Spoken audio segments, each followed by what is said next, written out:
Hi, this is Laura Weisman. Welcome to another podcast of Level Up with Living Houston. And today I'm going to interview one of the coolest and most amazing people I know who also happens to be my little sister. So, Melissa, welcome to my podcast. Thank you. I'm happy to be here. So, this is your first time filming a podcast, right? Absolutely. Which is hard to believe because your husband, Grant, has done like 101 podcasts with Johnny. Yes. I've done them with him. Yes, he does. So, and he also has his own podcast, Yes. right? With Jeff Michaels. Yes, he does Sports with Balls, which is a sports podcast, and he does a boxing podcast called Lights Out. Oh, that's right. Yeah. Didn't he's been interviewing like a pretty well-known boxer. The boxer is part of the podcast, so it's Jeff and Grant, I didn't and even then realize that. his name is Lou Savarese, and cool. the three of them do it together, and then sometimes they bring on other boxers. Right. So this is what he's been doing for years now. Yes. And now it's your turn to do it. Yes, it's very strange to be on the other side of the camera. I know. Well, so you got your license in, was it October? November. Okay. 2020. So you've been watching me. I got my license 7 years ago, going on, it'll be 8 years this summer. Yes. So you watched me get my license and start my real estate career and the craziness that came along with it. Yes. And what's crazy to me is one of the reasons I was able to start my career and come out the gates with guns blazing is because you would take care of Bliss for me. Yes. While I was out running around. Yes. So now, fast forward 7 years, you decide to get your license. Yes. And now you're going through that. Yes. So one of the reasons I have you here today is not only as your mentor, but as your sister. Yeah. I know how important it is to get comfortable on camera, not just so you can get clients, but so that your audience can see who you are. Yes. They can relate to you and they can understand your competency level because you're not just a pretty face in a photo. Right. So I'm forcing you on here today to do that. Thanks. I appreciate that. It's awesome. And I know you tried to back Well, out. I've had 40 plus years of being forced to do things by my sister. Yes. So Yes. this isn't. That's why we came here in this life together. Yes, So exactly. I could throw you off into the deep end. You did try to back out a little bit. Of the podcast? Yeah. No. A Amanda couple wanted days to ago, reschedule it. She really You wanted said you weren't prepared. I was like, too bad. because I thought I was supposed to be prepared, but then once I learned that it was supposed to be winging it, I was like, oh well. This then. is not winging it. I'm prepared and I'm interviewing you, so you're good. Okay, so just to start out, we're gonna, kind of get into the real estate side of things and what it means to be in the business. And from your words, as your older sister, I want to make sure I don't speak for you constantly. But what prompted you to get into the business? Well, I was at a point where, as you know, Grant had been the main breadwinner. I have been a stay-at-home mom since Violet, which is my oldest, who is now 15, since she was born. I had always worked up until she was born. I graduated. I have a degree from college. So I never had any intentions of not working until she was born, and I just couldn't bear to be away from her. Right. And especially with us being raised by a stay-at-home mom. Yes. I mean, we had kind of a fairy tale life, and so you want to give that to the kids. Exactly. Too. And so for many, many years, Grant provided exceptionally well. And then there was a job change, and it kind of turned our lives upside down because it wasn't what we thought it was going to be. Right. And like most things in life. Yes. And real quick, I kind of found myself kind of tumbling through time and space, trying to figure out how in the heck I could help bring in some income to supplement what he was no longer bringing in. And it started with a few little odd things here and there. And then I worked for Johnny for a while. And then real quick, I realized that I didn't just want to work a job. I really needed to be able to build a career. Right. Not just for myself, but for my girls, because It was the first time that I'd really ever thought about what in the world would I do if something happened to Grant. Like, I would be responsible. And it was no longer responsible of me to not be bringing in any kind of income or building something for myself or for their sake or for his sake, so he isn't carrying the weight all on his own all the time. Right. So that's when I came along. And that's where you came along and came in and rescued. No, I had done some things during the time period where I was trying to find stuff to do. I had worked for you. Yeah, for every now and bit. then you would kind of flow in and out of, I started the brokerage. I got the license to start the brokerage 2 years ago this July. So I really, truly launched the business almost a year ago when I got my broker's license officially, because Andrea was the broker of record, so I could get the ball rolling. And during that time, you would pop in and out and help with different things. So you had a taste for what it was kind of like to be kind of working on my team or involved with me and the industry. But when you get your license and you're acting as an actual realtor yourself, that's a completely different story. Absolutely. Yes, so. Very different. Working as an assistant or running errands or something for a realtor is very different than being the realtor that is solely taking care of a client. Yes. And so that's what you transitioned into. Yeah.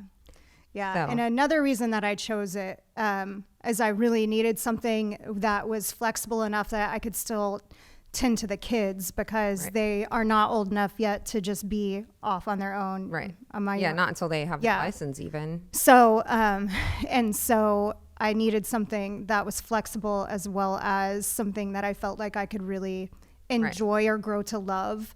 What I think is funny about people that get into real estate, the number one reason, because I interview lots of agents on a weekly basis. I talk to them constantly from all different brokerages, and people are always reaching out to me. And they always say one of the reasons they're thinking about getting into real estate or why they got into real estate is because they needed a flexible schedule. And I just think it's really fucking funny because it's so ironic. Yes, you can figure out how to weave stuff into your schedule that you need to do, but at the end of the day, your schedule's not that flexible. No. You still have to show up. You have to show up more than 40 hours a week to make this be worthwhile. And then on top of that, if you've got business, typically you're assisting clients when they get off work. Yes. So that's the evenings and the weekends. Yes. So it's not as flexible as people think. I would agree with that. I've learned that it is not as flexible as I thought it was going to be. But if you're looking for something that you can do with your kids around and not have to disappear, completely. That can happen. Right, correct. So at least I can, even though I am working more hours than I thought, at least I can do it while being in the home. You can figure it out. It's on you to make it happen. Correct. Like if you have to stay up till 1 a.m. handling a contract, you can make dinner, get everybody in bed, and then deal with the contract. Right. If anyone's going to suffer, it's going to be you. Yes. But at least you're in control of the suffering. That's right. That's exactly right. So, and any other realtor will, yeah, they can identify with that and understand that. And the good realtors are the ones that they don't care that they're suffering. It's not really suffering. It's not. It's just you have to be okay with working around the clock. You're never off. Yes. And you kind of have to learn to love the new things you're doing in place of the old things you might have done in their place. Right. True. So you might have been up till 1 a.m. regardless, like watching Netflix or something. It's just now you might be up till 1 a.m. researching some houses or trying to figure out a social media post or helping a client.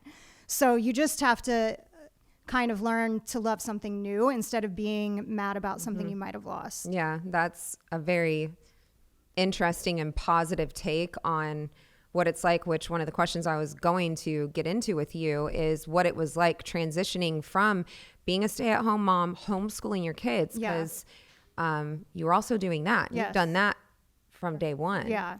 I know your kids, my nieces, they've gone to a few different hybrid type schools over the years where it was like a couple days at school, a couple days at home, but still at the end of the day, it was always homeschooling. Yes. So you went from literally having no schedule that you were forced to adhere to. You might have had yourself on a schedule. You tried to put the kids on a schedule, but at the end of the day, there was nobody holding you accountable. Yes. And overnight, you went to working for me. Yeah. Which Which is really fun.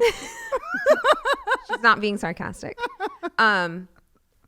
But the reason I'm so hardcore when it comes to making sure you show up for this business is I know what it takes to be successful in this business. And if you don't show up every day, it's not going to happen. Right.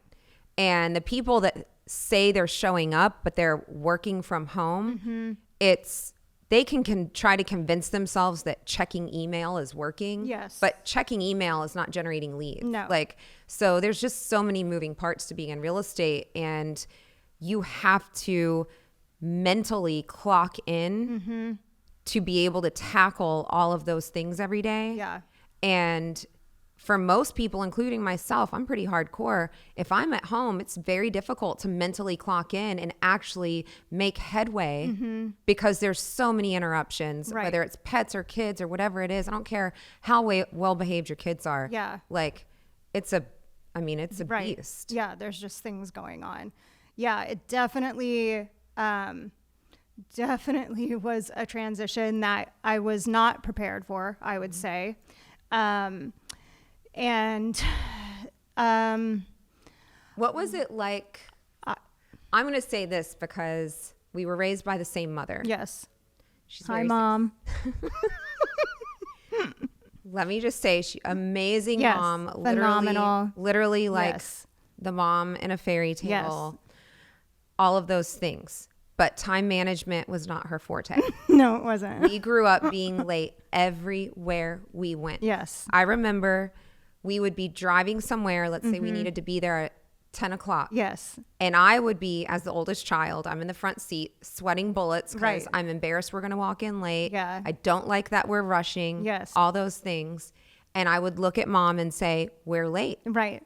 And I specifically remember a memory where she looked at the clock and she said, we're not late. We still have 2 minutes. It's only 9:58.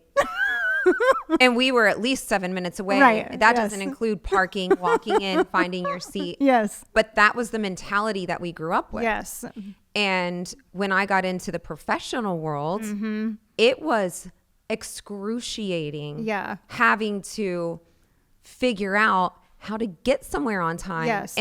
And especially you're juggling a house and kids, and as a female, I don't try to just talk shit about guys all the time, but guys have no idea what it's like to have an outfit, heels, jewelry, hair, makeup, everything when you walk out the door. Yes. It's a much more stressful experience just to go somewhere simple, and having to learn how to navigate and incorporate all of that into also running the household and making sure the kids are fed and that their homework's lined up and they have everything they need for their extracurricular activities, all that stuff. Yeah. It's just so much. Yeah. And so when you started, I already know because I'd been through it. I was like, give yourself 6 months. Right. Give yourself 6 months. And you were like, 6 months? I don't That's need ridiculous. 6 months. Who needs 6 months? That's half a year.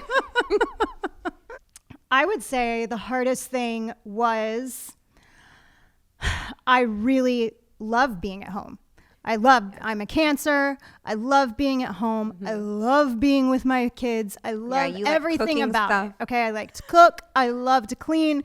I'm an anomaly. It's weird. I know it's freaky, but it's the truth. Right. The hardest part for me was, and it took me probably like 2 months to figure out that this is what was even happening, was I was really mourning the end of that era. Yeah. Yes. And that was really tough because I just was like holding on for dear life. I was like, oh, maybe I can somehow do both. Yeah. And then real quick, I learned that's not happening. Right. And it's one or the other. And what I was used to doing was no longer an option. Right. So that means that's the thing that has to be cut loose. And that was excruciating. Yeah. And once I was able to identify that that's what it was, I was able to move past it a little quicker. Right. And that's kind of when I kind of had to make a mental decision to be like, I have to either choose to love the new thing or I can be mad at it. And being mad at it isn't working for me. It's making me miserable. It's making me a less present mother. It's making me resent and be angry at my husband. So either I have to love what is becoming or I can't make it. I'm not going to make it. Like, I mean, that's never a going to big work. revelation. And so I just started telling myself that I loved it. I love getting up and going to the office. I love leaving my kids. I love doing this for myself. And I would be like really, like I'd be making myself laugh because I was so ridiculous to myself. Right. But it, you know, a little it bit worked. at a time, it eventually works. Yes. And it works. And the truth, and also it gave me the freedom to be like, oh, some of these things are true. I do like going to the office. Right. I do like having something for myself. Right. I do like the idea of learning something new. So, Well, yeah, and also putting your gifts and talents and your intelligence to use other than, I mean, yeah, you can make breakfast for the kids. Right. Clean the house, and that's great, but we are capable of more. Absolutely. And I think our generation is, luckily, I'm so happy that for my girls. Yes. And my nieces and all of my children's friends, Yes. my friends' children and everything. Anybody who's watching. Yes. Yeah. It's, you know, I think we're hardwired as females that the majority of us naturally want to be nurturing and take care of our household and our nest and take care of the kids. But in this era, in 2021 and moving forward, it's really fucking expensive to live. Yes. And very. It's not like it was 50 years ago. It's just not anymore. No. And we have to show our daughters that in order for you to have a backbone and not be at the mercy of not just a man, but whoever, don't be at the mercy of anyone really. Yeah. And in order to do that, you have to have the wherewithal to take care of yourself. And that means financially. Absolutely. So, real estate is something I've heard, a lot of people make comments about, it's housewives get into it when they're older, but it's because housewives, if you've been managing a house, you're basically running a business. Yes. And if you're doing it well. Yes. And the amount of scheduling and time management and organization and everything that goes on when you are managing a household. Yes. It's no joke. And you can take those skills and apply them to a career. And real estate's one of the ones that you can do and wrap it around your life some way. And it's crazy that every successful real estate agent that I speak with when we're picking each other's brains is almost every single one, once they get to a certain level of production and how much money they're making, they're not doing it without hiring a house manager. Yeah. And so what's crazy is you, for the longest time, you have to be the house manager and you're starting a career. And then eventually you get where you can hire a house manager. They're doing what you used to do. Yes. So realize it's just, I mean, all of it is, it's a journey. Yes. It's a path. Very much. But tell me what it was like for the girls when they had to go through oh my God, they wake up and you're not there. Yes. It was definitely easier on them than it was on me, because kids are a lot more resilient. They aren't stuck in, thought patterns, and they don't have as many, beliefs and things like that traveling around in their heads. But they definitely, I do have two of the most expressive children that have ever lived. They both perform. Yes. In plays and drama, theater. I mean, I don't know where they came from. But the nice thing about it is that they have the ability to tell you exactly what they're thinking and feeling, which makes it easier on me as a parent. Absolutely.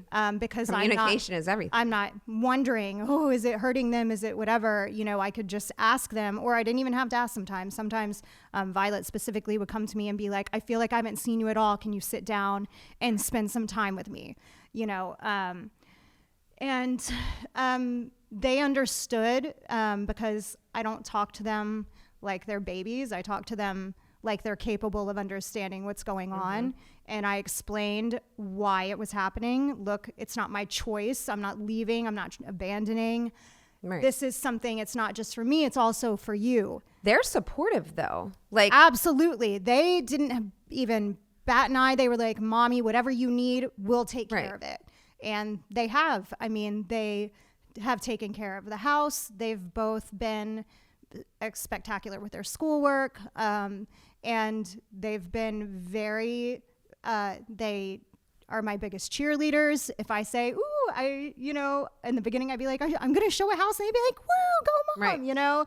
So, they made it easier on me instead of making it harder. And a lot of times I think a child could make it harder. Well, I think when you realize that, I mean, one of the main fears when you go into starting to work full time or starting anything new like that is you're always, if you're a good parent, you're worried about how it's going to affect the kids. Absolutely. And when the kids give you that reassurance that Mom, we're fine, go do you. Yes.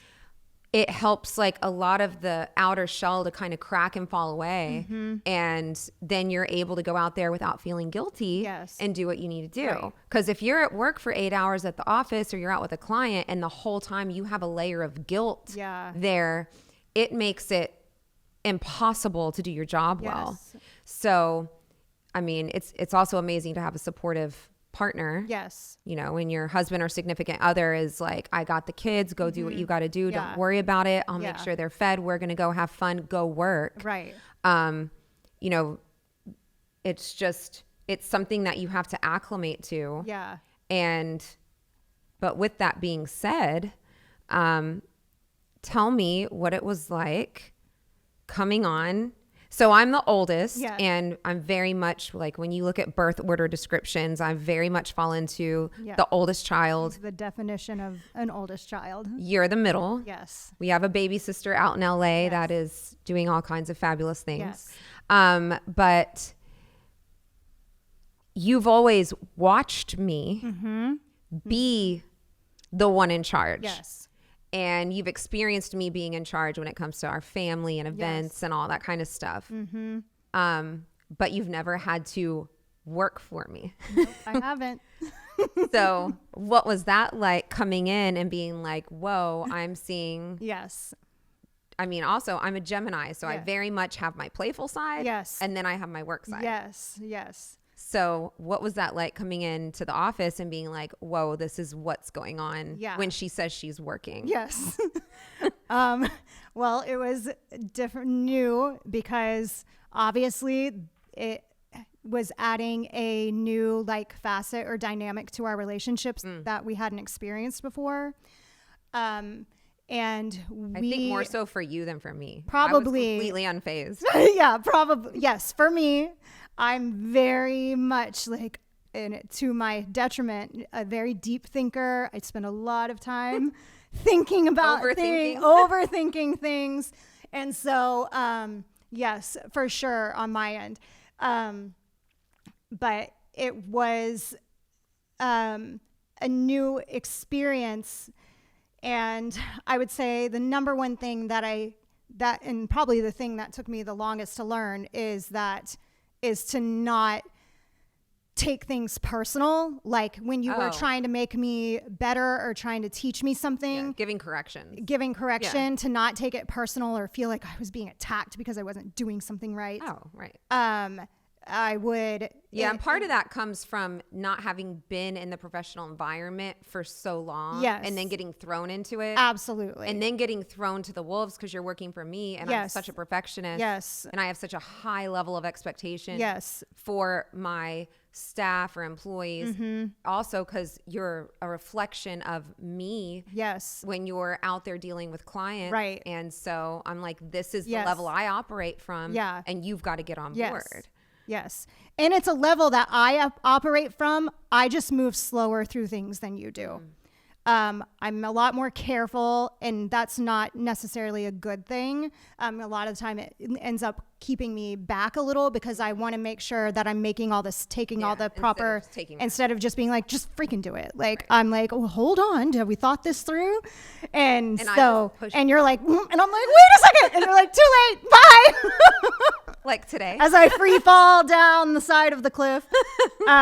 But in the end, it ended up being the absolute best thing that could happen to me, because if I did have someone in charge that did things the way that I did do them, it would take me like freaking 3 years to get where I needed to be. So while that growth spurt sucks, like internally, it hands down has been an awesome experience.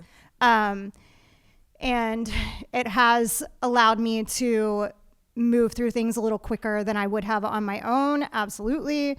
And if you're not in the office, sometimes I'm talking to my assistant and I'll be like, so what's going on with Melissa? What she's been doing this week. Maybe it's a week where I haven't been in the office a lot. And she'll tell me, well, she needs to this or that. And she needs to ask you about this or that. And I'm like, what are you talking about? Tell her to just fucking do it. What? So I'm learning to just fucking do things. That's one of the things I'm learning. And I mean, the way, like in the brokerage, there's everybody. I mean, obviously, I don't expect anyone to operate the way I do 100%. Everyone has their own personality. Right. But regardless of your personality, there's a few things when you're servicing someone and you have a client that there's a level of service that comes along with the brokerage firm with Live in Houston that I started. And I started it for that reason. It's because 95% of agents suck. I'm sorry, but it's the truth. I've come to realize that. It's the truth. Yeah. And there are a ton of amazing agents in Houston. I mean, there's some badasses out there. And I'm friends with a lot of them. But the rest of the agents are they're horrible at what they do. You've got the part-time agents. You've got the agents that, got into this because they thought it was going to make them a ton of money right away, and it doesn't. So they're hanging on to their license, but they don't do anything to further educate themselves or level up their game. And I mean, I've got agents reaching out to me on a daily, weekly basis that wanting to join the brokerage. And once I talk to them, I'm like, you're not going to fit the culture here. No. You're not driven enough. You're not taking this seriously. You think that going the extra mile is a pain in the ass. And that's not going to work for us because one agent in the brokerage represents the brokerage as a whole. So because of that, I've put so many parameters in place, and solo agents that are out there, they're independent agents, they do their own thing and I trust them, but you're in my office every day. You're in charge of a couple of the most important things of the business, which is our monthly newsletter, which is a huge deal. And it takes all month long to assemble that. And then you've been writing all the blogs for the website. So as a brand new agent, you're over here writing these in-depth informational articles. Has that helped you learn pieces of the business that you otherwise wouldn't have been exposed to yet? Absolutely. I have done so much writing, so much researching, so much reading.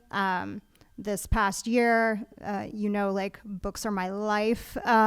I vowed not to read any fiction this year and to only read books on business, real estate, or self-growth. Well, that's not that fun.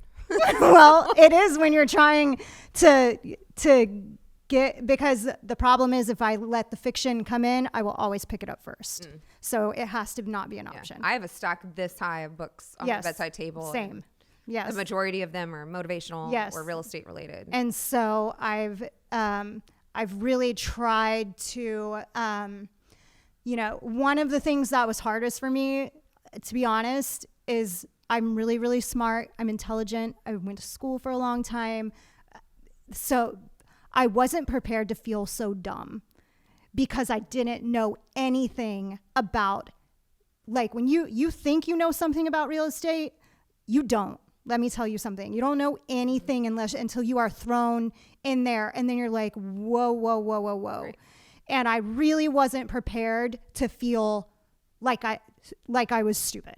Like, how am I not getting, how did I not know that? Like, and so I was like, I dislike that. Well, that's how starting anything new. Obviously. Doesn't matter what it is. And no matter how old. And so I was like, okay, how quickly can I move through this where I feel like I can hold a conversation and sound educated and, so that's one of the reasons I kind of made that pact with myself. Well, and you also have access to me. Yes. All the time. Which is an invaluable resource. But even then, I'm constantly telling you guys stuff and repeating myself over and over, month after month, week after week.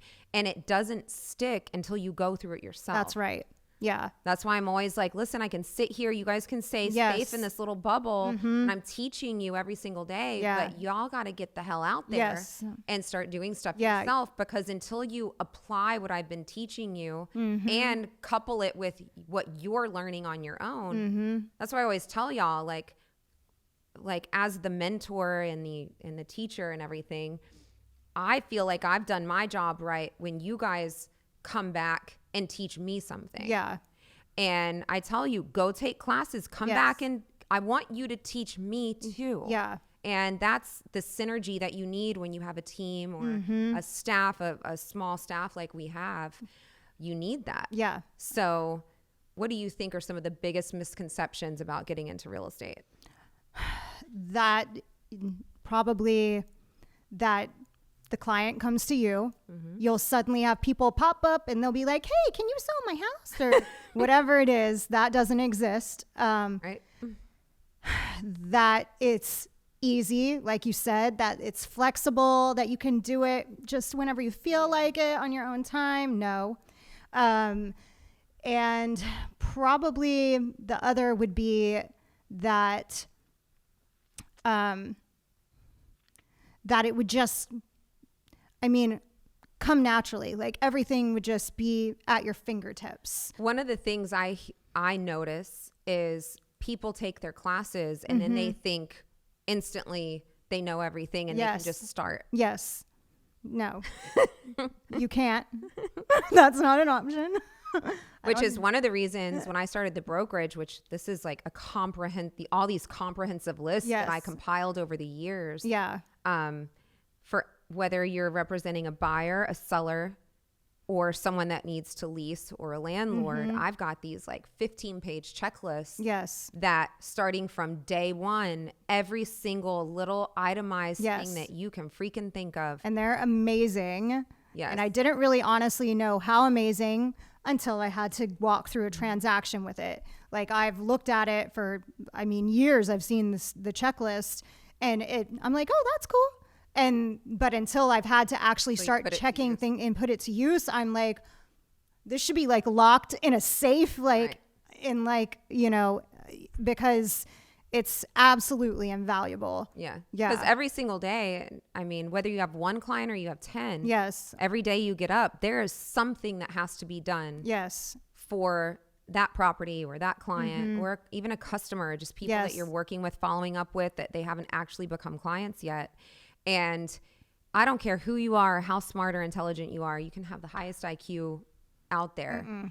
To keep track and organize all of that, whether you have an assistant or not, a team or a staff, you've got to have like your I call it the North Star for every single client. Yeah. That every day you run through these lists to make sure you're on track and you're making progress and all the little things don't slip through the cracks. Yes. Because all those little things are actually big things in real estate. Yes. Something that seems very, very tiny, like not that big of a deal, is almost always the thing Yeah. that 2 weeks later, you're like, oh shit, I didn't realize that was gonna, you know, Yes. that needed to be taken care of. Yes. So it's definitely, it's something that you don't realize till you get into it. I think another huge misconception with real estate, this is not so much from agents, because agents learn really quickly that it doesn't work this way, but the general public will see the price of a house. They know that an agent typically makes 3%.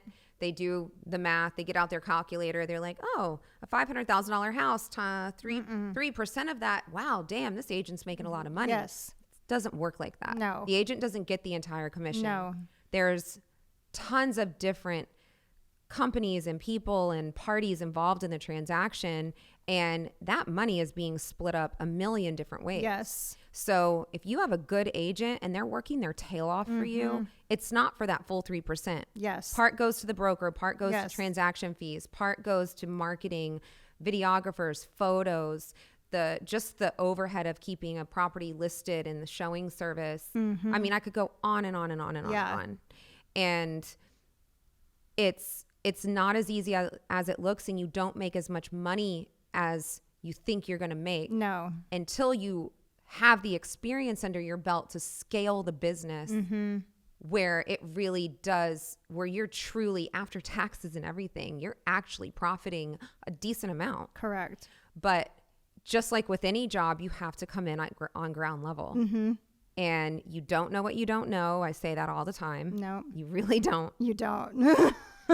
So what are some things that you think, or what are some things that you wish you had known before you started? Yes. And this is like, I'm referring to even just going through getting your classes and Yeah. stuff. Yeah. Not to mention how you needed to mentally prepare yourself and your household for what you were about to embark on. Right. Yeah. I actually went through the classes pretty easily. I passed on the tests. I passed the exam, like the exam to be licensed the first time I took it.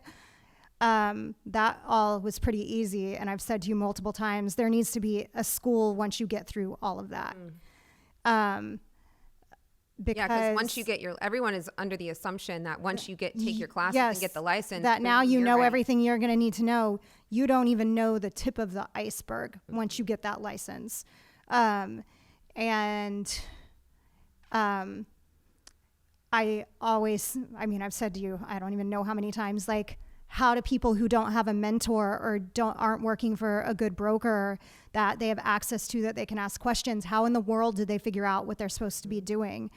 Because there are so many teeny tiny moving pieces to every single thing that's happening, like things that you just can't even possibly imagine unless you have your hands on them, that it's kind of, there's not someone there to give you a heads up. no, like, Well, and the answer to answer the question, how does an agent do it? Yeah. Make a lot of mistakes. yes. And even me as an experienced agent, I still make mistakes. Right. And I have a fabulous staff. I have full-time assistant, transaction coordinator. I've got so many people available on the team at any given point in time, and I still make mistakes. Right. So a new agent, it's just so dangerous for them to be out there handling Yes. a transaction where there's hundreds of thousands of dollars on the table. Yes. People that are mortgaging, they don't realize that it's hundreds of thousands of dollars. You know, if you have a client that's paying cash, they're a little bit more protective. They're like, I'm about to spend $400,000 of my cash money, my liquid funds. But when someone's mortgaging, financing a home, they don't realize that's a lot of money on the line. Yeah. And you don't want someone that's inexperienced, or at least someone that's inexperienced that doesn't have someone guiding them. Yeah. You also don't want someone that's willing to just do whatever I just did a post on this morning, a realtor that rebates their commission and they're willing at the end of the day, after all the different cuts come out of that commission, they're willing to work for basically pennies. Yeah.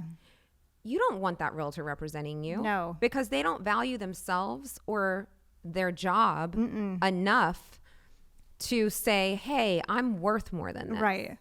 And you need a realtor with a backbone, because if you can whittle them down on their commission, then when they go to negotiate for you and handle the deal, they're not going to be able to have a backbone in that situation. That's right. So there's just so much to learn, and it's not just the moving pieces of the transaction, but how to represent a client. Yes. Fiduciary duty is a very real thing. Yes. I mean, one of my top things I talk about in the office is the confidentiality agreement. Mm-hmm. I mean, just when I know you've been working with a lot of clients that are looking to lease. Yes. They're sending you their I know. Yes. bank And they account trust me, information. and I take it very, very seriously, because just last night I was going through my phone, going through my pictures, looking for something, and I was like, whose social security card is that? Right. And I was like, oh, that's so-and-so's. I need to put that, because it's already in their file, but I was like, I need to delete it from my phone. But, they texted it to me, and they trust you. And I think one of the other big things I've learned from you is how important and how emotional the process of buying a home, and from what I'm seeing, even leasing a home. Mm-hmm. It's just a big move in general. It's a lot of their funds. It's a large transaction. It's often their largest asset. It's very, very, very, it's a very sensitive and emotional transaction, just as much as it is monetary. Right. And if you are not someone who can calmly and rationally deal with people, mm-hmm. and like you're always saying, and respect what they're going through. Absolutely. And be as much of a therapist as you are a realtor. Absolutely. You're number one, you're not going to survive, because nobody's going to refer you. Nobody's going to want to work with you. Right. If you're insensitive and rash and force people right. But yeah, because there's tons of realtors out there that are like, I don't want to have to show these people houses anymore. Correct. This house really isn't the best for them, but Yes. I'm going to push them into it so Yes. I can just get my check and move on. Yeah. And that's where the fiduciary duty does come in, because if you're going to be a good realtor, not only do you need to be intelligent, have a good work ethic and all those things, but you also have to have a moral compass. Yes. And I'm the type of person, I mean, both of us are, as our whole family. I don't care if I haven't eaten in 10 days Yes. and I have no money in my bank account. I'm not going to push someone to do something that's not the best decision for them. And that's how our entire culture is. Yeah. And that's why obviously you fit in so well in that aspect. But you can see very quickly when you get into real estate how easy it is to make unethical decisions. Yes. And manipulate the client if you want. 100% you could. And the clients, like you're representing a lot of lease clients right now, because obviously when you first start, that's where you gain a lot of your experience. Yes. But it doesn't matter if they're renting a house for $1,300 a month or $13,000 a month. The money that they're forking over to secure their home. Yes. It's their home. It's where they live. It's where they're raising their children. It's where they live their life. Mm-hmm. Every single penny of that deserves respect. Yes. 100 million %. And I've been across the spectrum. I've been where there's hardly anything in the bank account, and I've been where there's more than enough in the bank account. And so I can empathize with them with no matter what it is. If you're trying to help a single mother who is barely scraping by, and you're trying to find her something that's safe and reliable and good schools, I can, it's like a sacred obligation, right? To no matter what, across the board. But you're being let into someone's inner circle and into the inner workings of their life and into a major decision. And like, you really need to take it seriously, because, it means something to them. So it needs to mean something to you also. Right. And that's where I see a disconnect with these, you know, large teams are coming on the scene. When I first started in real estate, teams really, that's when teams really started to come onto the scene and start to boom. Yeah. And I understand why people have teams. I mean, being this business, I'm not just a realtor, I'm a broker and I'm a business owner. Yeah. So I understand why teams exist. I mean, I've read Gary Keller's book a million times. It's like my Bible. And it, you know, they're the ones that really started that movement with the teams. And I see that in order to reach a level of production that is your ultimate goal, you have to scale, and to scale, you have to have a team. I understand that.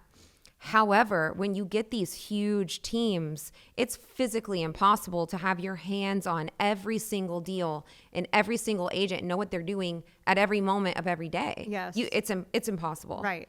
And so that's where I see the difference in working with a realtor who you can trust. They've learned your story. They know your situation. They know your kids' stories. They know everything about you. And yes, they might have some staff or an assistant or a transaction coordinator or, you know, a buyer's agent. Like with my clients, I've got you in the mix helping my TC. I've got my assistant and stuff like that. But if it goes past that, and we've got multiple buyer's agents on a team that all have their hands in a transaction, that's where the customer service becomes diluted. Yes. And that's where a client starts to feel neglected or ignored. And I never, ever want a client to feel that way. No. And so that's one of the reasons I started the brokerage. I was on actually an amazing team when I first started in real estate. The realtor, broker, associate that I worked under at Keller Williams was fabulous, one of the nicest people in the world, still is to this day. But I got thrown in on a team from day one. And I saw, you know, he's still extremely successful, very, very successful. But for me personally, I thought I can be successful also having my heart into it. Yeah. You know, Yeah. these I've been pretty much hitting my goals for the past few years, but each client, they're not just a number. It's not just a number that's helping me hit my goal. I get really invested in these people's lives, and then they become repeat clients. Yes. So in speaking to being a professional, which I think a lot of people get into this business and they don't realize that they're a licensed professional. Yes. That's what they're supposed to be. Right. And they don't realize that unless they have somebody beating that into their head. Yeah. You know, it's very similar to becoming a licensed attorney. You know, you get out there and realize real quick that you're responsible for furthering your professionalism, your education, making sure that you go seek out the right people to work with and work under so that you can be a better version of yourself and a better professional in that specific industry. But with all that being said, I think for females in general, I know that, you know, residential real estate is more a female dominated industry, so to speak. There's a lot of females that get into it and kill it and do a really good job. But it's harder in general for women to get the respect they deserve in a professional environment. Yeah. It's just how it is. I think it's been that way since the beginning of time, and I don't see it ending anytime soon. However, how important do you think it is for your own children, your daughters, to see you being unapologetic about empowering yourself and using your skill set to do something other than be a homemaker? Yes. If you had asked me this question like 3 years ago, I'd have been like, oh, that's not important. Currently, I feel like it's like the most important thing. One of the things I had to do was put myself in their shoes and ask myself, where are they going to be in 10, 20 years if I don't make this decision? And the answer was they may end up in my exact same shoes, being dependent on a man even though he's the greatest man that's ever lived. Being dependent on a man, not being able to support themselves, not being able to take care of my fictional grandchildren, or if they choose to have them. And I had to be like, oh, that's not an option. Right. Like, if they choose that, that's fine. But I need them to know that there's a multitude of things for them to choose from, not just one thing. Right. And the only way that they are really it's really going to hit home is if it's modeled for them by the people closest to them. Exactly. Because you can watch a million people out on TV or read a book about somebody who did it or whatever, but to actually see it, on the front lines of your life being lived is a completely different experience. Watching your role model real time go out there and do that. I mean, it's also, women have to handle all of these different roles with finesse. Mm-hmm. You have to be a wife and a lover, and you have to make the house a home. Yes. And you have to love your children, like actively do things for them. Correct. Be and present love on them and spend take time. care of them. Yeah. I mean, and stuff like, going and buying them, the clothes they need for something, or the stuff they need to do a project. I mean, there's just so many things.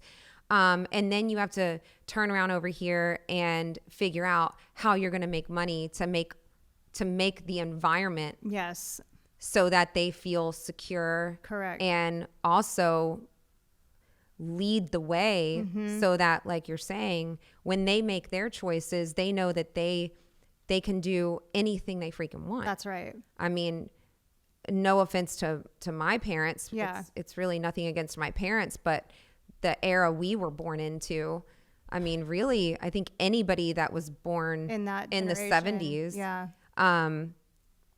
all of them know that, like, it was real.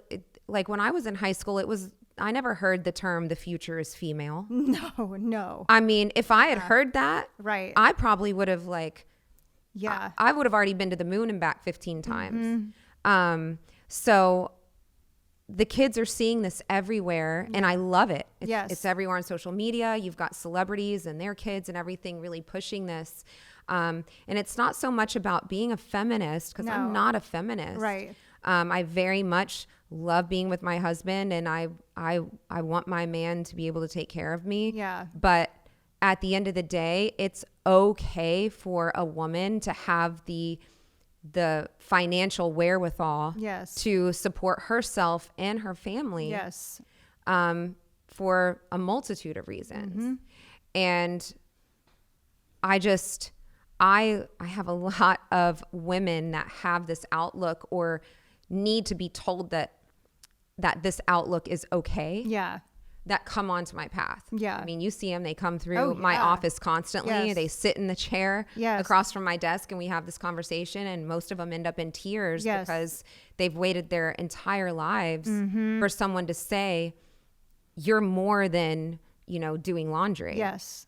And you're more than having to run the kids back and forth to school. Yes. And you don't get a paycheck for it. Right. And at the end of the day, your husband's supporting you or whatever's happening, but you just have nothing to show for it. Yeah. Yes. And it's very gratifying, in my opinion, when you've invested, 24 months into building a real estate career. You're starting to get your footing. You're starting to get traction and momentum. You've closed some deals. Yeah. You see what it's like to get a paycheck. Yes. You know what it's like to be a professional and, be technically a business owner. Because when you're a real estate agent, you're an independent contractor. Yes. You're in charge of you've got your business account. You've got to be in charge of all your expenses, your overhead. Yep. And when you go through all of that and you actually do it successfully, and you're patient with yourself, it's a very, very gratifying feeling. And then in the process, you realize, oh, I've got these little eyes over here that have been watching me this whole time. Yep. And I have been an example of empowerment to them. Absolutely. Okay, well, to wrap it up, I will say that if anyone's looking to rent or buy or sell a house, they should reach out to you and contact you. You've been trained by me, trained by the best. Yes. And where can everybody find you? I know you're really active on Instagram. Yes. My Instagram is melissa.livinghouston. Okay. You can find me on Facebook. It's Melissa Miles. There's also Melissa Miles Realtor page. Both of those are active. And you also run some Facebook groups too. Yes, we have a Living Houston Facebook group.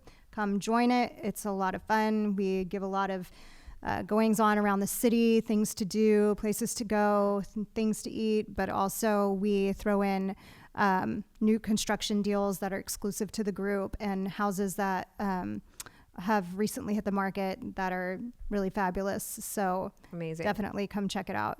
Okay. I appreciate you guys tuning in and listening to some of my story. If you want to talk about anything we've spoken about here further, just feel free to DM me on any of my social media accounts. I'm always happy to keep the conversation going. Thank you so much for watching today. We loved having you. And if you know anybody that would benefit from any of the things we discussed here today, please pass our podcast along, and we will see you next time. Bye, guys.